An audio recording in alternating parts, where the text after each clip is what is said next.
如此结果，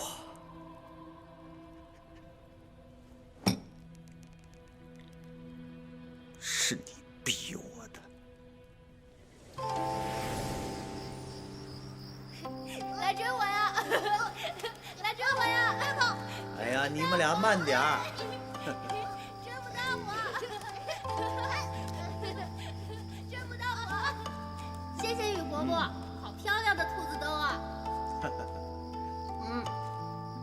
我的没有陆景年的好看。你们俩都好看，都好看。来，点抱抱。哎，伯伯抱抱青年。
站住！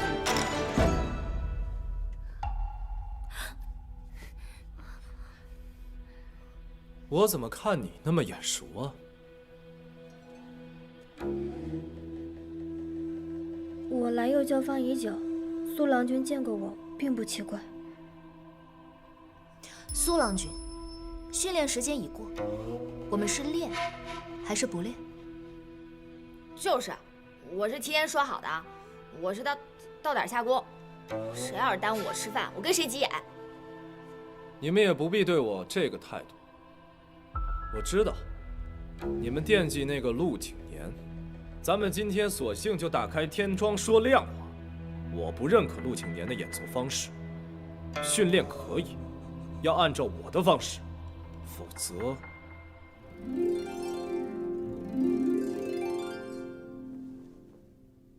不知苏郎君说的是不是这种演奏方式？你怎么会我的轮指手法？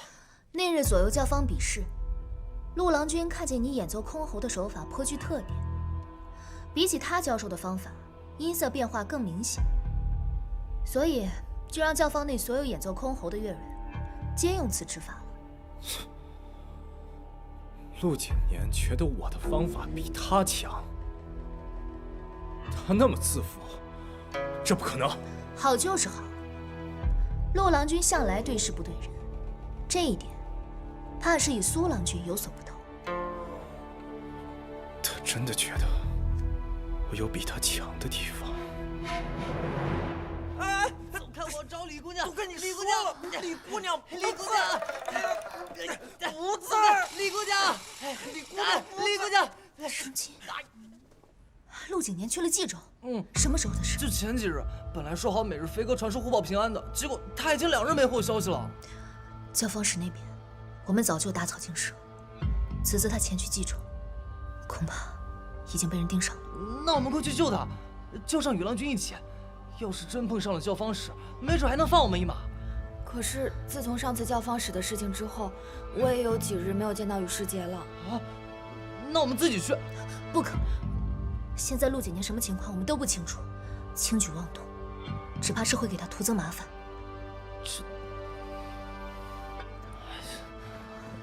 李姑娘，不好了，郎君出事了！是郎君的遗坠。若想救人，城外势力迫一切。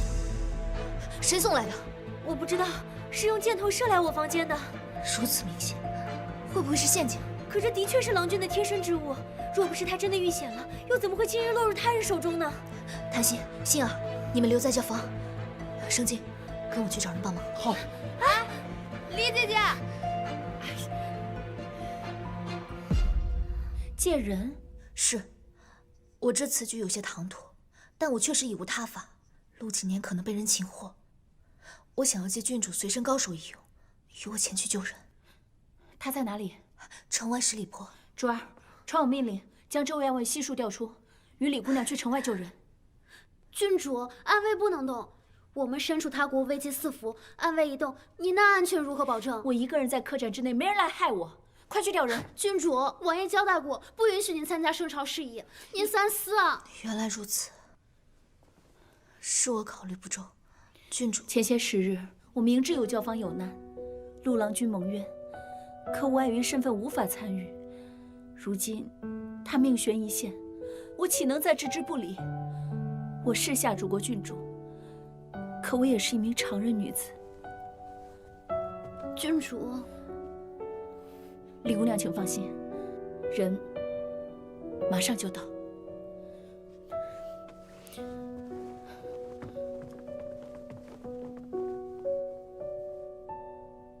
记住，动作一定要干净迅速，一个活口也不用留。是。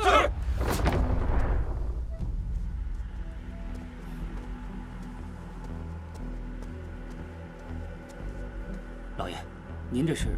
既然是斩草除根，自然由我亲自上阵才最为稳妥。可这一次，绝不能再留任何后患。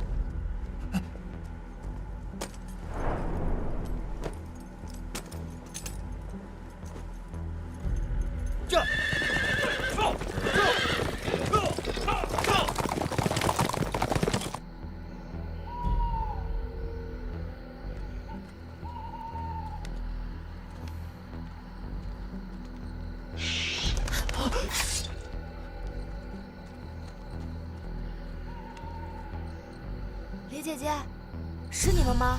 欣儿，自己人。李姐姐，李姐姐，你们怎么来了？不是让你们待在教坊吗？哎呀，你和生金去搬救兵，我怕郡主不借人啊。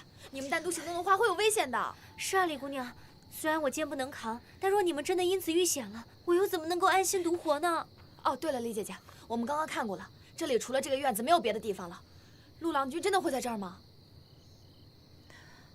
对方来者不善，我们必须谨慎行事。小心，快走！走。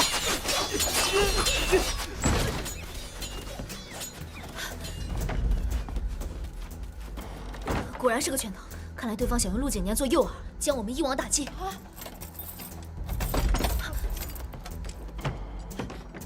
李姐姐，门锁了，窗户也被人盯上了。难道对方真正的目的是将我们引进这房子来？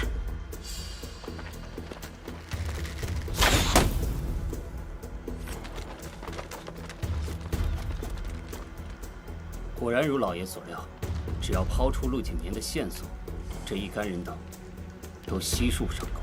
既然一切开始于一场火，那就用同样的方式了结吧。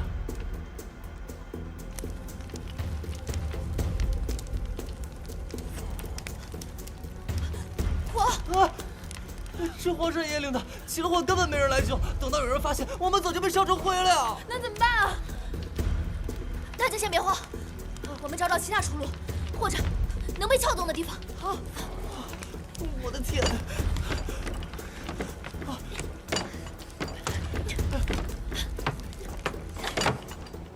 过了今夜，一切都将回归正途。不知道所谓的正途是通向何处？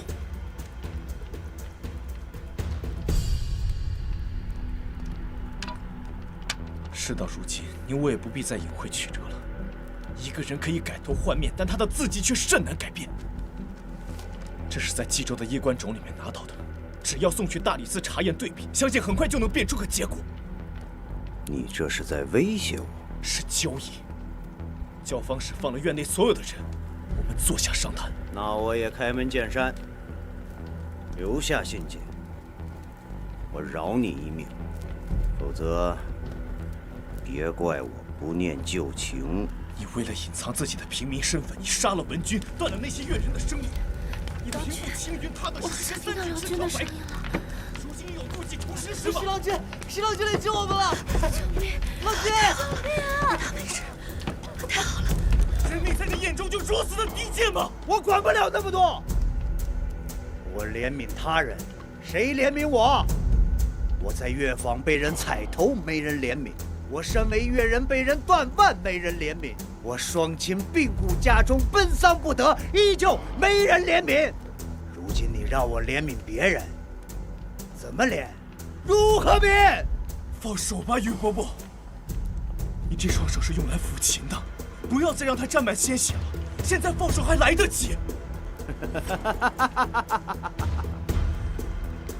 从我踏上上京的那一刻，从我变成官户的那一刻，就再也没有回头路了。若真回头，那便是死路。我再说一遍，交出信件。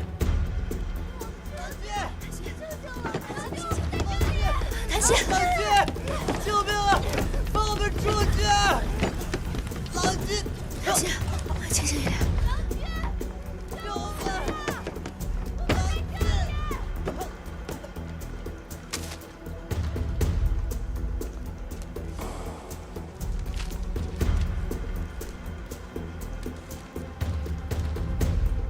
如今信件你也拿到了，交出钥匙，放了他。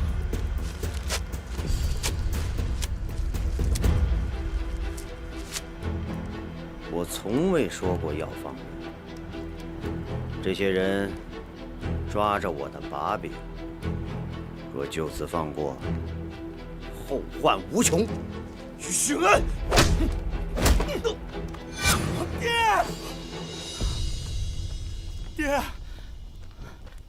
爹，琪儿，夫人，你们怎么来了？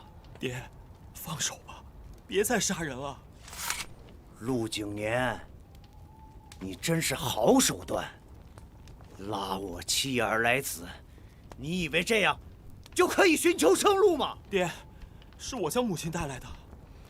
琪儿，这其中缘由你不甚清楚，听爹话，带你母亲回去。我清楚，不就是出身平民吗？不就是身份低微吗？又能怎么样呢？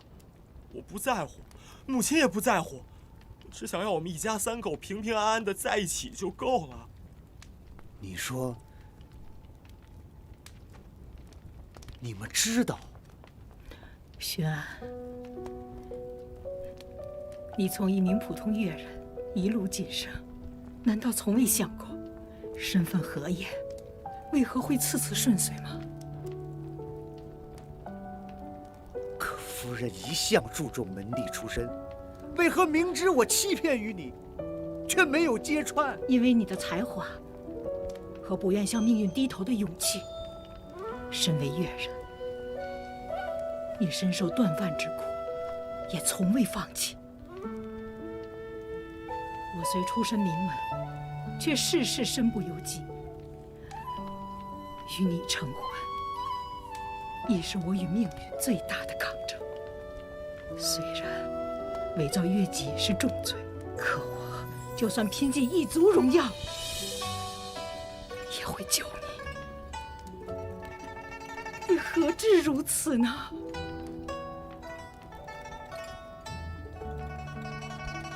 景年，你到底缘何要同你与伯伯到鱼死网破的地步？陆景年，我要你告诉我。母亲，景年本也不想的，那是因为……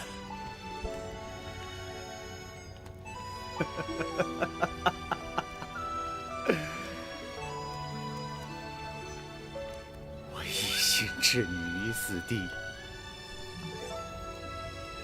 你却依旧维护于我。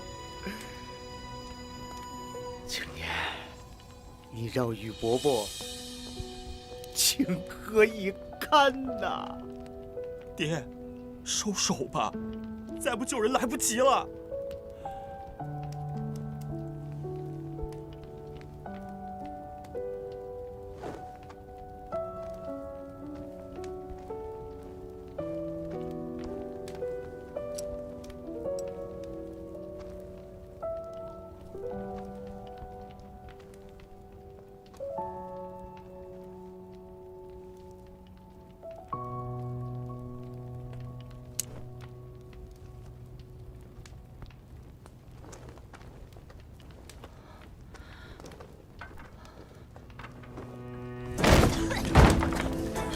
嫂嫂，郎君，快走！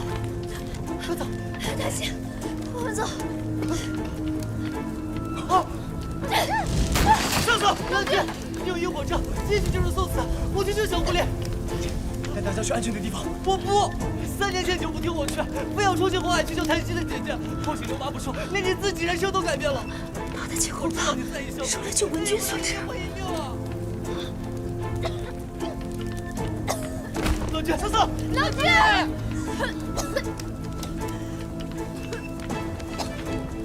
起来，我带你出去。起来。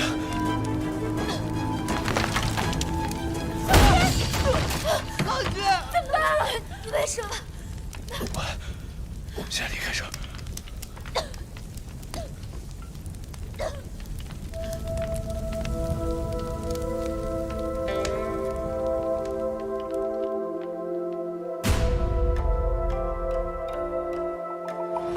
我周宁远行差一步，踏错一生，追上父亲之手，终究还是染满了鲜血。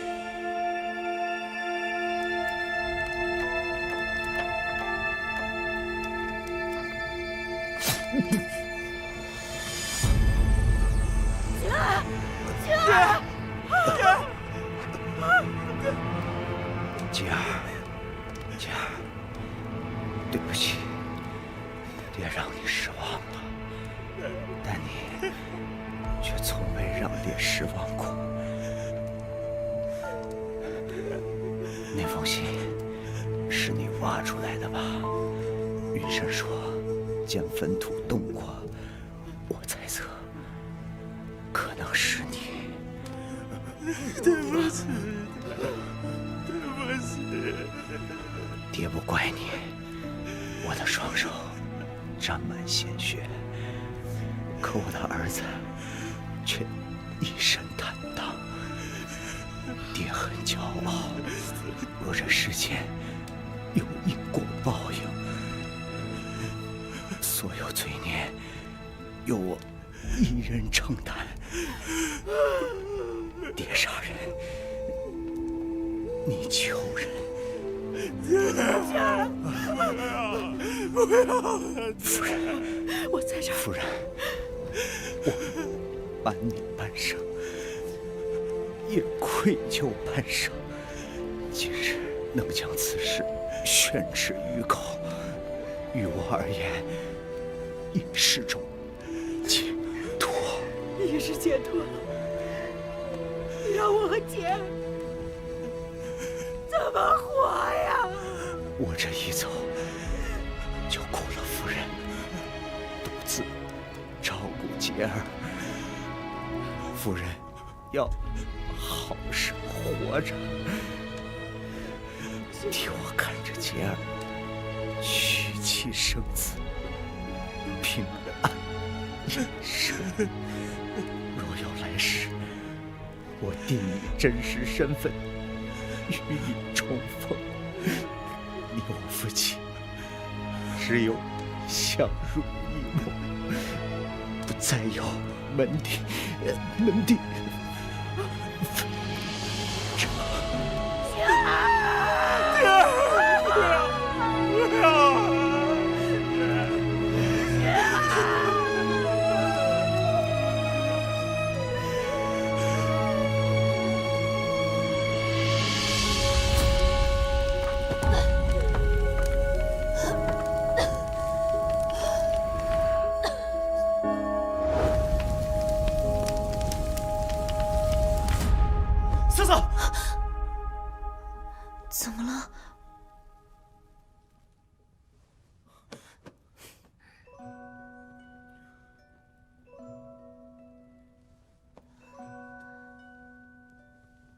你的伤。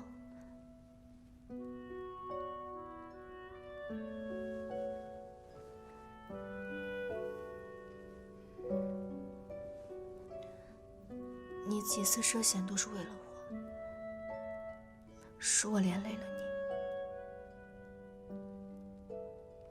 此举务必本来就是一件艰难的事，是我不应该总让你陷入困境。还好你没事。我听圣经说，你几日杳无音讯，我差点以为此生再也见不到你了。我本来也是这么以为的，还好师姐赶到。原来是雨师姐救了你。这是我发出来的。原来这一切真的都是我爹做的。原来他就是那个心狠手辣的幕后之人。我以为我来到这里可以得到不一样的答案。景年，你告诉我，这一切都是怎么回事？我爹为什么会那样？你把知道的所有真相全部都告诉我。可我却让他亲眼看着自己的父亲离去。可你也想不到，教坊使居然以如此决绝惨烈的方式结束这一切啊！祸起根源，皆因登基下旨，玉伯伯何尝不是一个受害者呢？我们真正的敌人不是教坊使，是权贵利益链。或许还有皇权之位。这些事情我从第一天就知道，但是如果我不做这件事的话，往后也一定会有人做。但我早一天做，便可能多救一个人的性命。你真是这个时代脚踏七彩祥云的盖世英雄。可英雄也需要休息啊。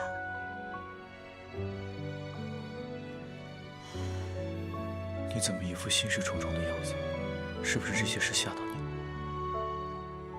我只是觉得你为这件事情付出了太多，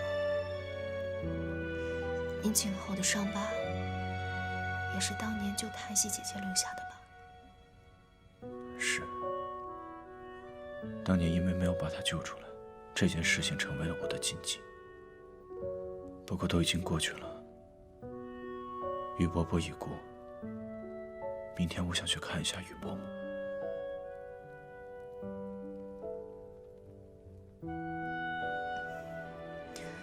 好，我陪你。快睡吧。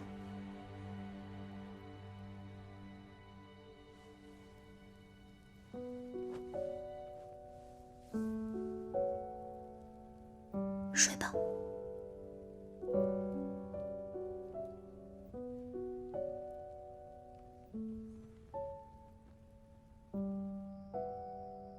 乳娘的手札写得很清楚，她倾慕之人就是当年在火场为救她颈后留疤的少年。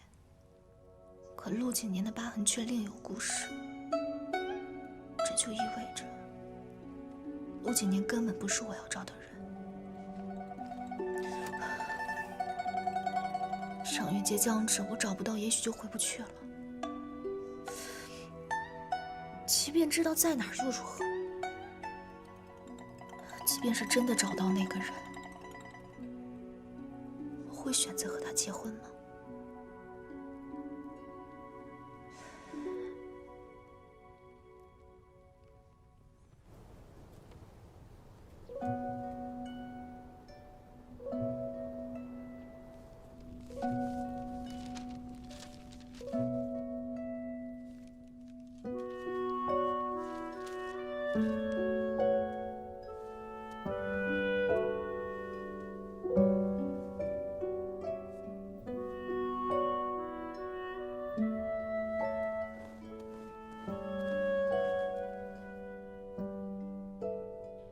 你怎么还在这里呢？不是让你离开吗？我想陪着他，这是我们宇家的家事，还轮不着一个外人插手。馨儿不是外人，娘，我已说过，此生非馨儿不娶。住口！当着你死去父亲的面，竟还不知悔改。洁儿，你父亲尸骨未寒，你是想连母亲一并气死吗？洁儿不敢。那就让他即刻离开。我不想再看见和幼教坊相关的任何人，也不想你再和他们有任何的瓜葛。我可以走，但我明日还会再来的。与师姐在此跪1日，我便陪她1日；她在此跪1年，我便陪她4季。好一个陪他4季啊！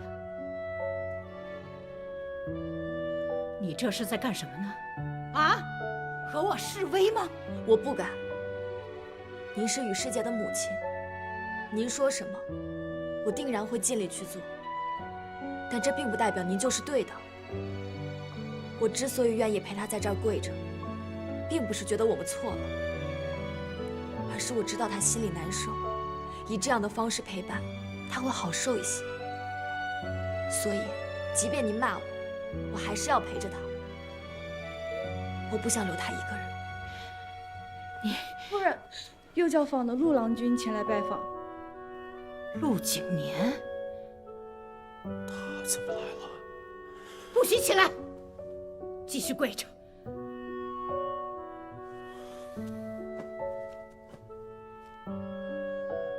他还有何颜面登我宇家的门？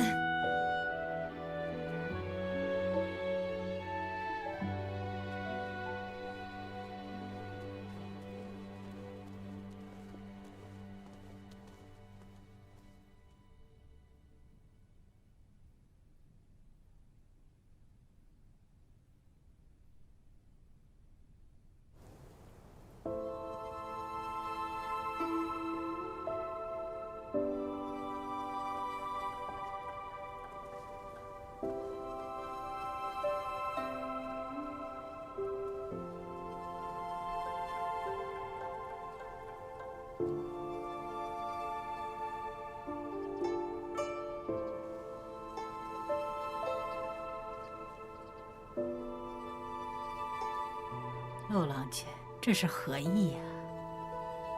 今年前来向玉伯母赔罪。赔罪？不对吧？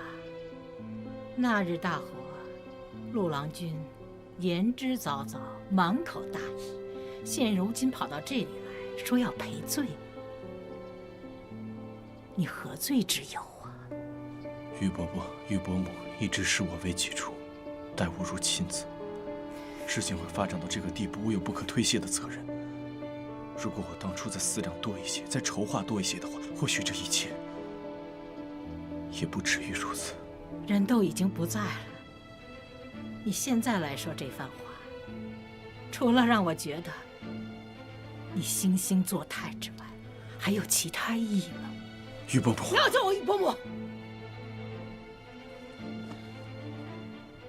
若不是顾忌我儿与你情谊颇深，怕他怨恨于我，凭你对我们宇家所做的一切，你觉得我会留你到今日吗？玉伯母身份显赫，如果你真的想让我不动声色地消失在上京城，世界不会是一个理由。你不要自作聪明了。现在看来，想当初就不该让我的夫君和你有半点的瓜葛。当初你父母相继离世，他见你可怜，百般接济，没想到他竟养虎为患，因你而死。玉伯母，让开！你莫要装模作样，事已至此，多说无益。从今往后，我宇家的大门，不许你再踏入半步。我不想再看到你。你走吧。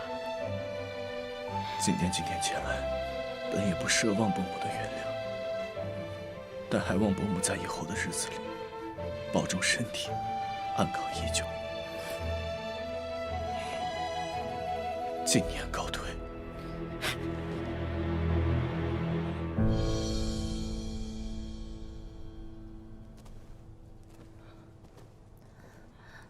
没事吧？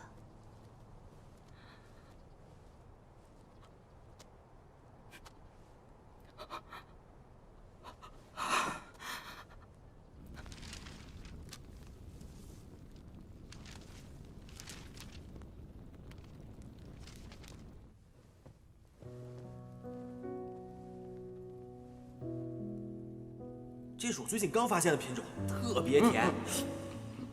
哼，你呀，哪儿都好，要是能再务些正业，爹就心满意足了。简直就是占着茅坑不拉屎！我让你胡言乱语，你说不光就要打我。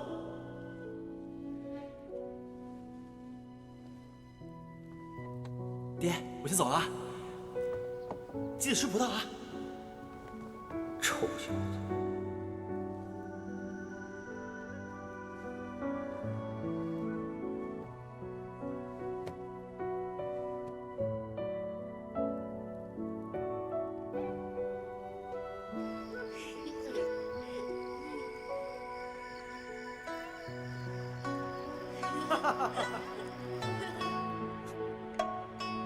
爹，对不起，对不起，爹，没有你我怎么活？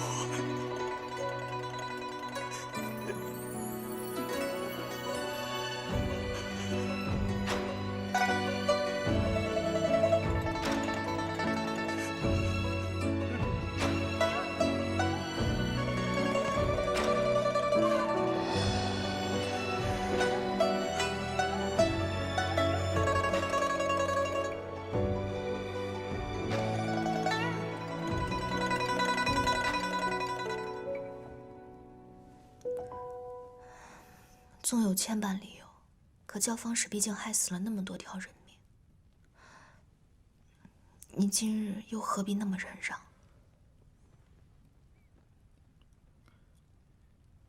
余家对我有一半的养育之恩，终究是我亏欠了他们。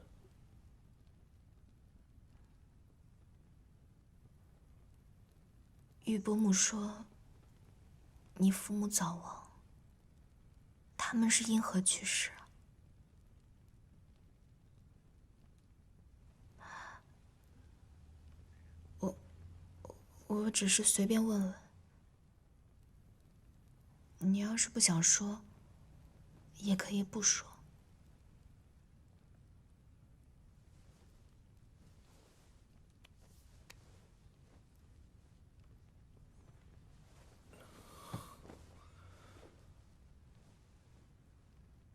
陪我出去走走吧。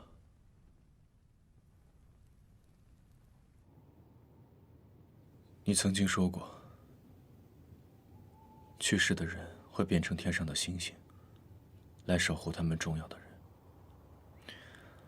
后场脱险，我相信一定也是父亲母亲在保护着我们。此刻，他们一定很幸福吧？他们……我父亲出生于音乐世家，善奏长曲，而我母亲也是一位乐曲奇才。世间万物，只要到她手中，都能演奏出一首动人的曲子。自我懂事起，他们一直间谍情深。可后来，母亲却意外染上了疾病。医官说，最长活不过1载。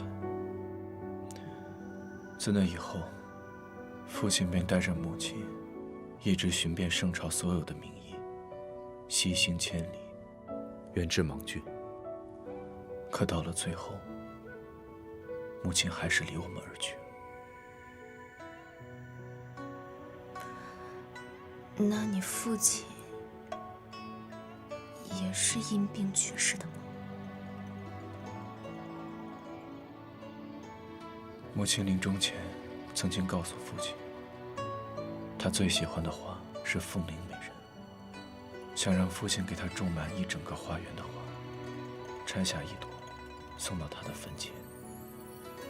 可是这种花5年才开一次，父亲明白，母亲是希望他在等待中忘了情。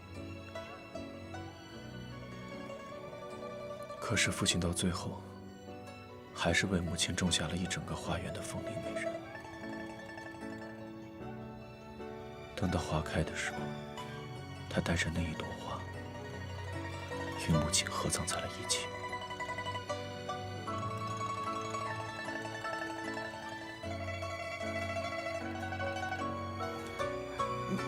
你是说，你父亲在5年后殉情了？是与他的爱人重逢。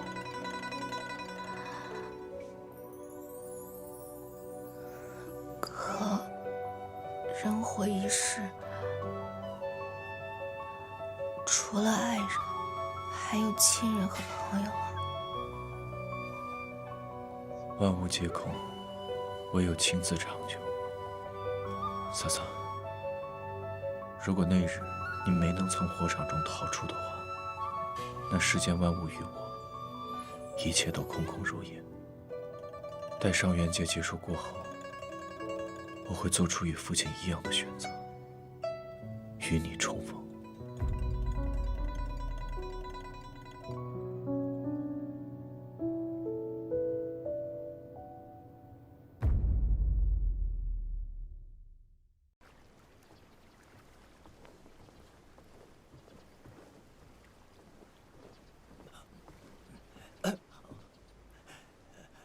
林断空山刘飞鸟，檐下芦白。青丘没来，省点力气吧。李姑娘，怎么是你啊？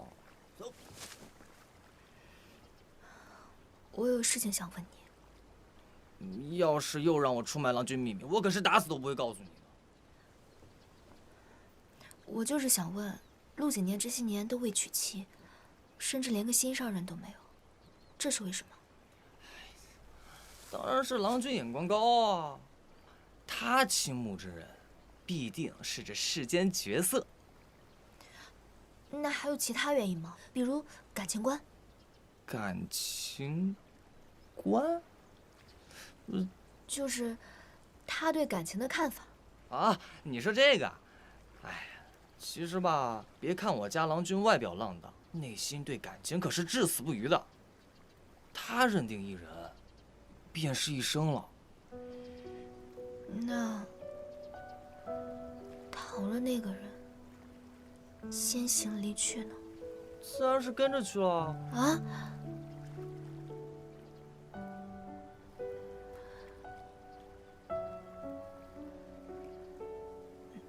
那这样，是因为他受他父母的影响吗？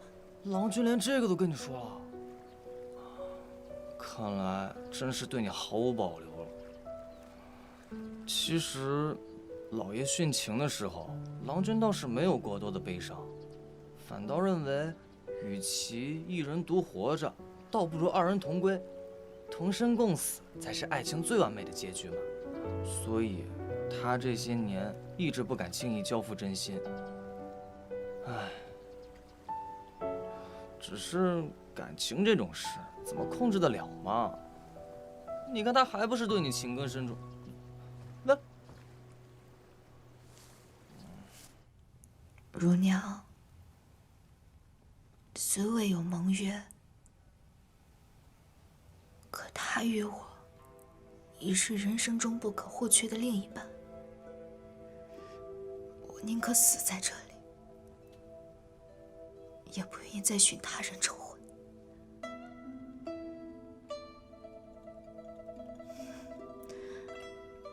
对不起，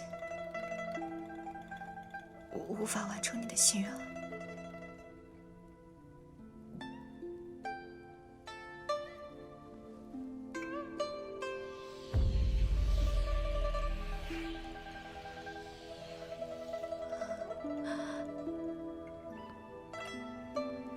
知道这样一来的话，我极有可能烟消云散。可我要是死在这里，死在他面前，岂不是害他与我一同丧命？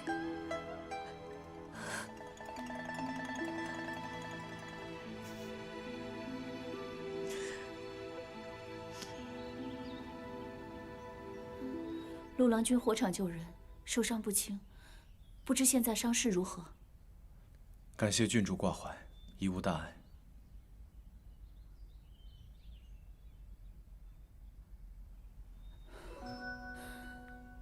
这呀，切肤之痛，陆郎君又何必强行忍耐？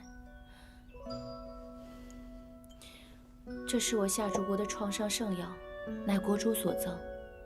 陆郎君连续涂抹3日，即可无虞。郡主出手相助，已经违背了安德王的心意。陆某于心有愧，怎敢再接受郡主如此珍贵的馈赠呢？再过珍贵，也不及情义无价。那日陆郎君为救李姑娘舍生忘死，让我动容，也让我羡慕。陆郎君将自己置于险境，可曾想过关心你的人？正如郡主所说，切肤之痛难以忍耐。同样，对于陆某而言，若失去心爱的人，亦如切肤剔骨。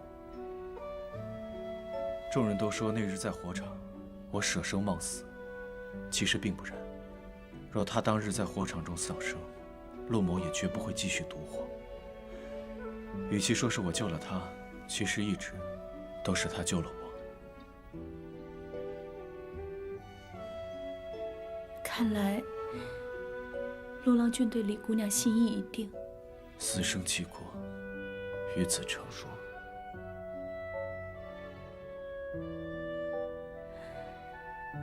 陆郎君的心意我也清楚，你有伤在身，我就不打扰了。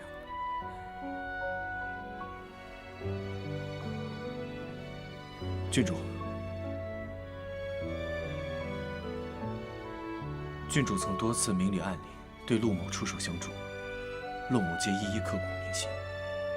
嘴上言谢总觉得太轻，若郡主他日需要帮忙，陆某定必全力以赴，赴汤蹈火。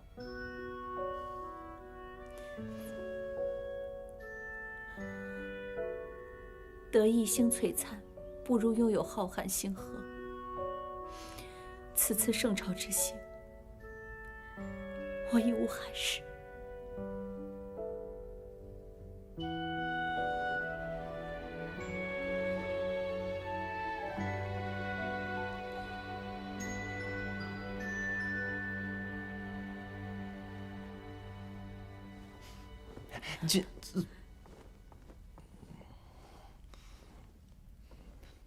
陆郎君又伤了一个姑娘的心，还不是普通姑娘，是郡主。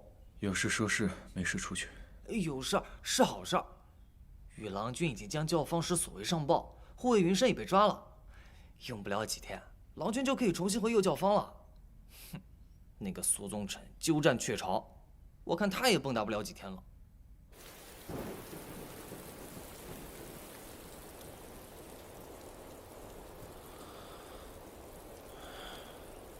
真是世事难料，教坊使竟然突然暴毙，可知其中缘由？不知道，但坊间传言他曾试图带人灭口右教坊众人。灭口？他与陆景年虽已貌合神离，但却不至于对他痛下杀手吧？难道他们两个另有过节？现在看来，很有可能。教坊使表面看起来斯文儒雅，竟起杀人之心。郎君，之前那个太常寺自杀的越人，会不会和教坊使有关？其实，我也曾想过这个问题。若真是这样，我岂不是成了他杀人的帮凶了。可郎君并不知情啊，即便对簿公堂，郎君也无需担责。我并不是怕受牵连，我只是想赢的是陆景年，并没有取他人性命的意思。若真的那个越人是被教坊使所杀，我……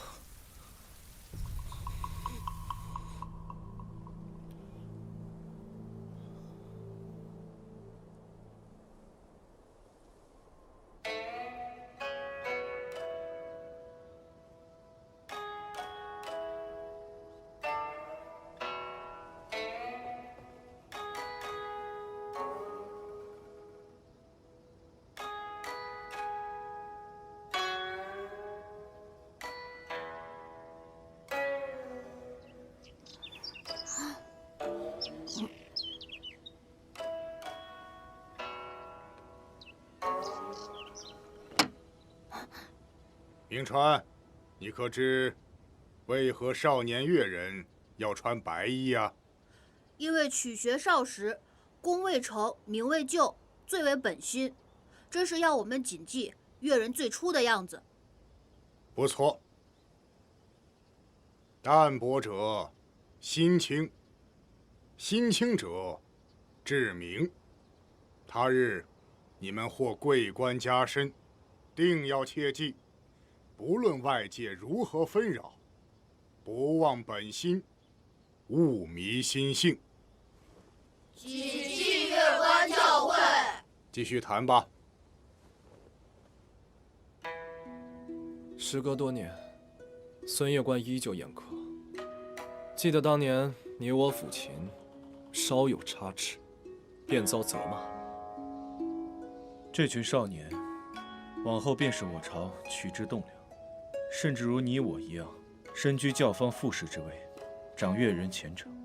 若被得失输赢、名利欲望所牵扯，心不明，身不正，何谈以曲谋盛世？景年兄，似乎意有所指。你我师出同门，何至要与教坊使合谋，置我于死地？世人只知道天赋异禀的陆景年，何曾知道日日勤学苦练的苏宗臣？无论我背后付出多少艰辛，食指被磨成怎样的血肉模糊，永远要屈居你之下。少时，越官事事以你为荣，入官场，你处处压我一头，即便你惨遭贬黜，也能赢得上京所有女人的心。陆景年，我没有要置你于死地，我只是不甘心，还有惧怕。惧怕？我害怕上元节再次输给你。对我而言，那才是真正的万劫不复。不过既然事情已经败露，我也不会再躲藏。禁药一事，我的确有参与，你放心，明日我就辞去副使一职。不必。上元在即，左教坊深受圣人器重，不能缺席。而且，我也不想在失去对手的赛场上，自己去争夺上元魁首。你不打算追究？记得少时犯错，越官会以戒尺作为惩罚。他说：“双手对越人来说何其重要，十指连心，心痛，才知道错身。”我希望能跟我争夺上元魁首的，还是昔日那位白衣少年。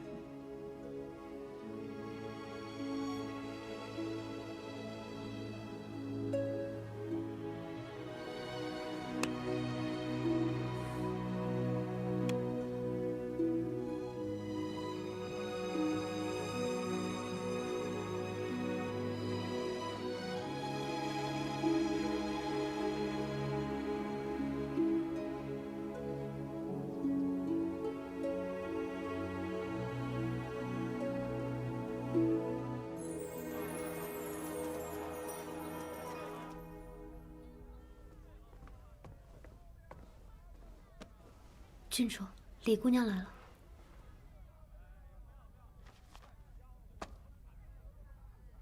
让她进来。嗯。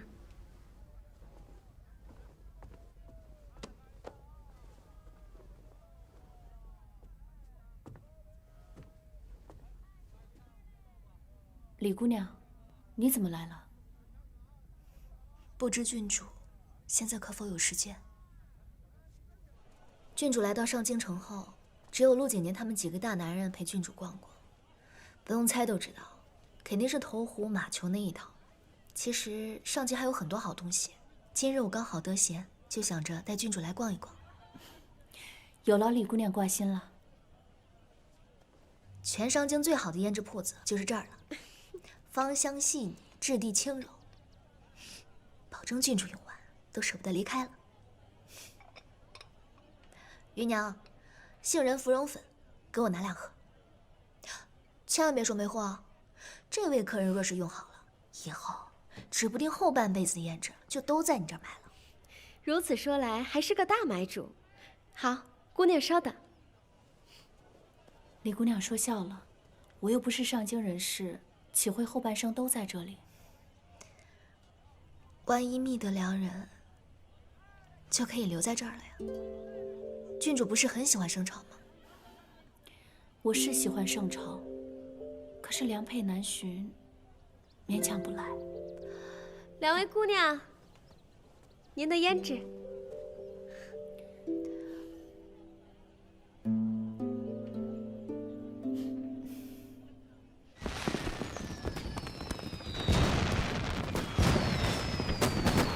要说业绩，这里就是全上京最美的地方了。郡主看看，可还喜欢？风清月朗，烛火摇曳，确实很美。像这样的美景，圣朝还有很多。我想，每一处郡主都会喜欢的。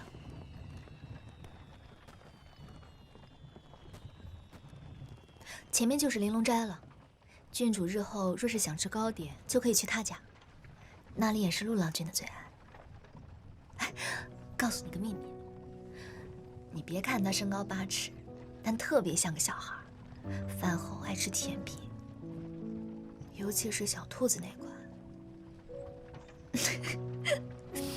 还有，醉仙楼的桂花酿，他也特别喜欢，每次都要喝完，再带上1壶回去。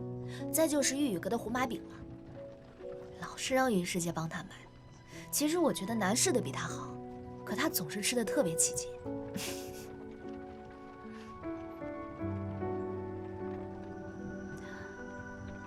其实他不只是只爱吃喝的，他的才华，郡主也是见识过的。对教坊负责，对乐人爱护，对朋友真诚，对自己的目标和理想誓死坚守，这些都是他的优点。我相信，倘若成婚，他也会是一个很好的夫君。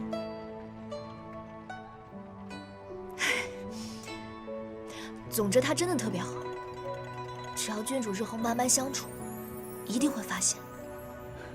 李姑娘今日先是带我领略上京之好，又向我百般夸赞陆郎君，不知姑娘究竟是何意图？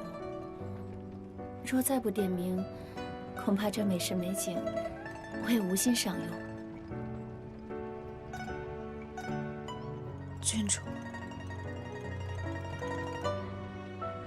你可愿留在圣城，伴他一生？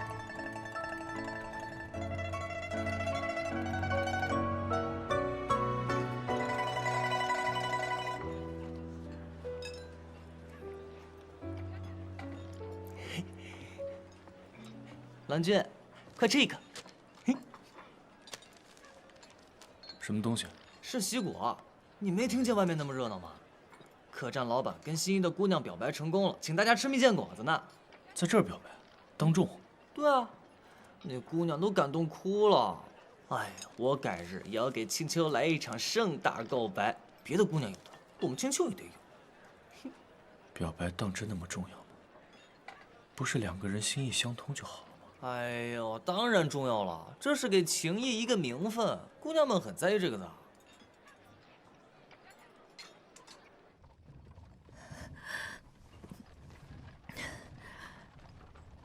郡主是钟情于陆郎君的，对吧？是。郡主为人通透，常人岂会轻易入戏？想必早已看透他花哨的外表下隐藏的赤诚，所以才会对他倾慕。他却是值得。李姑娘也看清了这点，不是吗？我看不看清早已不重要。重要的是，郡主身世显赫，才貌双全，你和他才是良配。李姑娘的意思是，想把他让给我。他未曾属于过我，又何谈一个让字？我亦无法属于他。与其继续拉扯，不如即刻脱身。郡主，倘若愿意，我定然全力撮合你二人。可李姑娘是否问过？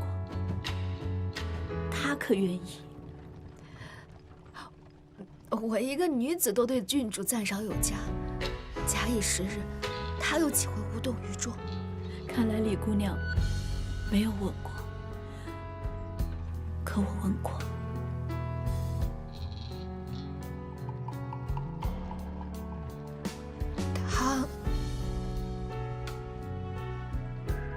他如何说？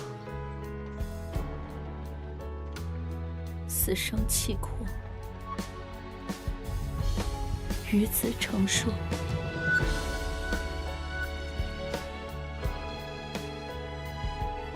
李姑娘说我家世显赫，才艺无双，可我却羡慕李姑娘被陆郎君偏爱，视为唯一。陆郎君所有的优点我全部知晓，可他心不属于我，我空有满腔深情，亦无用处。李姑娘独占了他的心，更成了他的命。不管有何内情，还希望李姑娘真挚重之。莫要相负啊！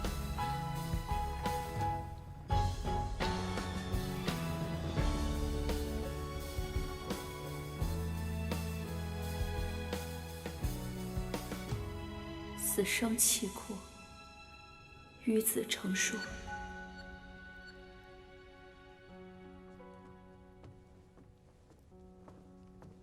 这么晚，你去哪儿了？圣姬让我转告小姐，明日4时，陆郎君约小姐湖边一叙。他有说什么事吗？没说啊，只说给小姐道喜了。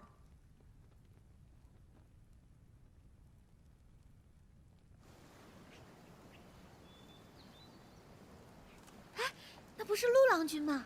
他在放风筝呀！这风筝竟然还有声响。是放了竹笛吗？好像是哎，好独特的浪漫。对呀，又不是同历大会，像什么样子？我觉得很好啊。就是，如果有人能这样对我，我一定感动得流泪。可惜我没遇到。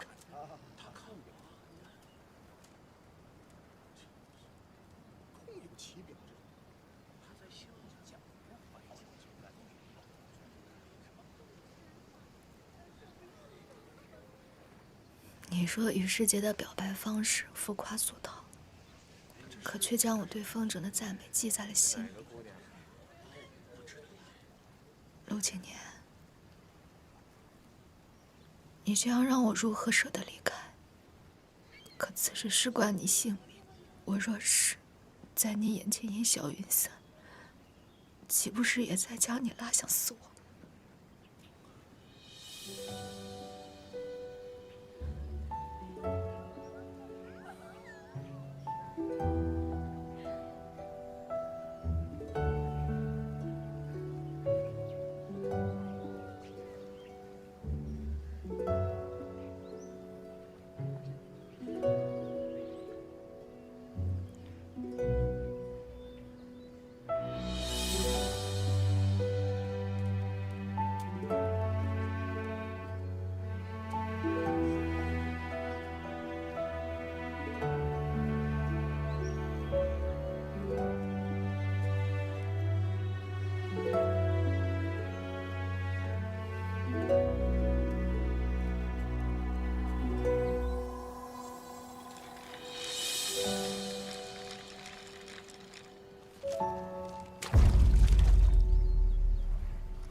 小姐，我们为什么要不告而别啊？伤员临近，不是就差陆郎君主动表明心迹吗？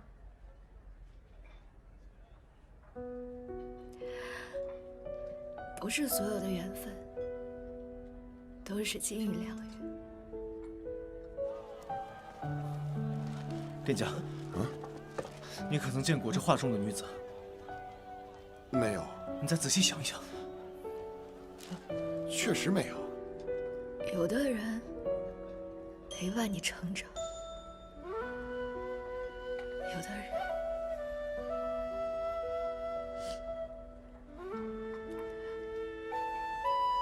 则只能用来怀念。公子，你最近可曾见过这画中？没有。抱歉，你可曾见过这画中的女子？没见过。最近在这。白头偕老。曾经的我有多不满，现在我就有多期待。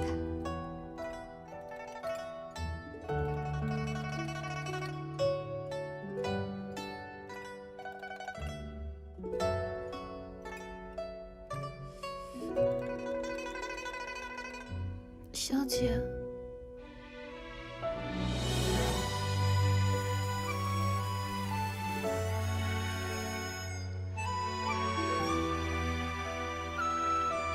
没见过。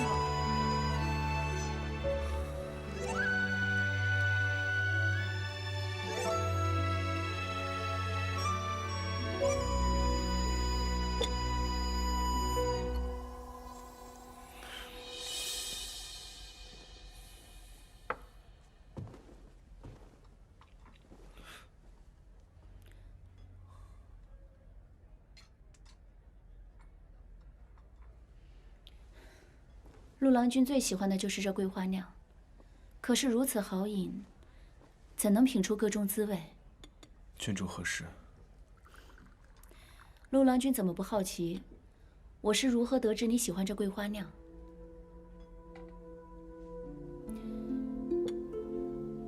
是嫂嫂。听说这几日你一直在找他，可若他存心躲你，即使你找遍整个上京，也只是徒劳。存心躲我？为何？前几日李姑娘来找过我，说了一些奇怪的话，还要将陆郎君托付于我。刚开始，我并不清楚她的用意，可现在看来，一定是有什么难以言说的理由，非离开不可。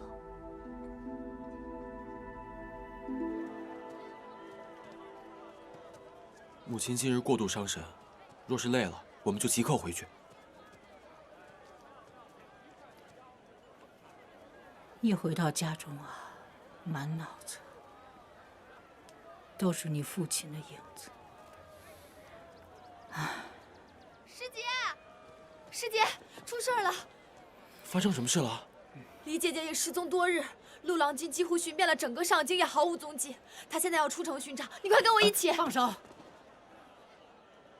你还有没有规矩？夫人，事情紧急，一时忘了礼数。可陆郎君现在已经几乎不吃不喝，我怕他再找不到李姐姐，整个人就要垮了。母亲，天黑之前我就回来。站住！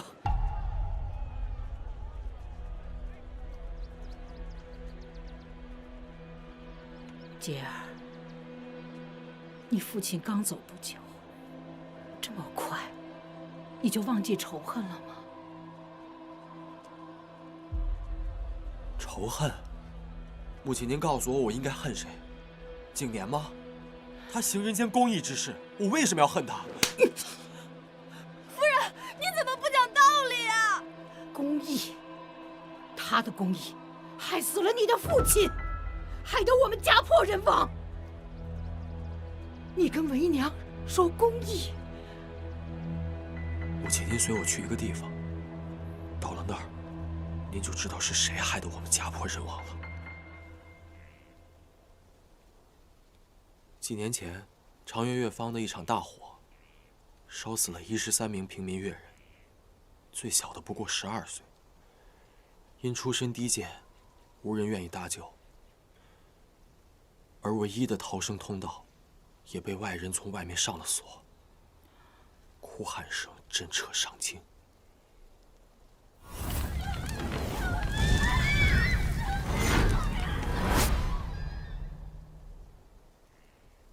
这一座座坟中，葬的就是那些冤死的越人。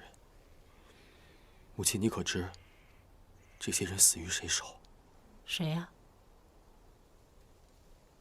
我父亲，您的夫君。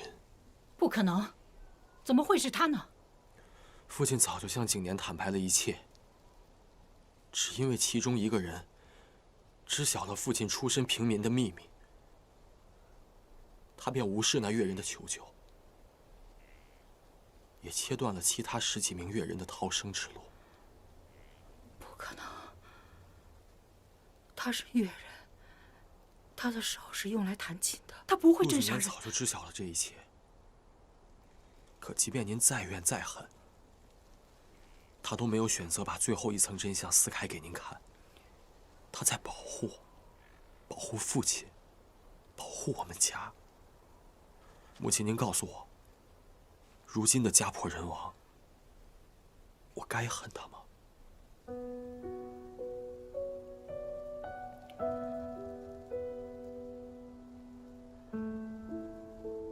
若你父亲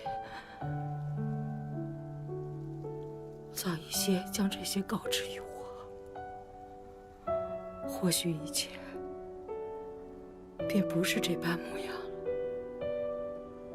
这些年您一直以贵族天命自居，您有没有想过，父亲也想告诉您，但您向来以家世为傲，他怎么敢开口？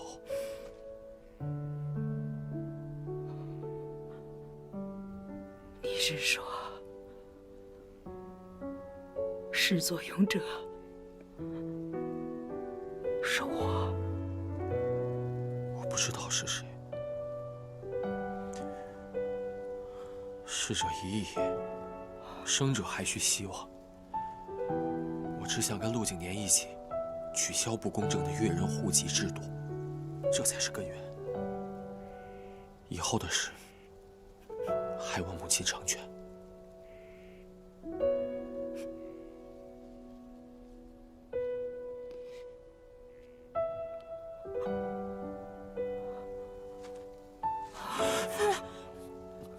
母亲，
没想到，我躲到这么人迹罕至的地方，你都能找得到。为何要躲我？我本以为你是个聪明之人，可没想到，你居然问出如此愚不可及的问题。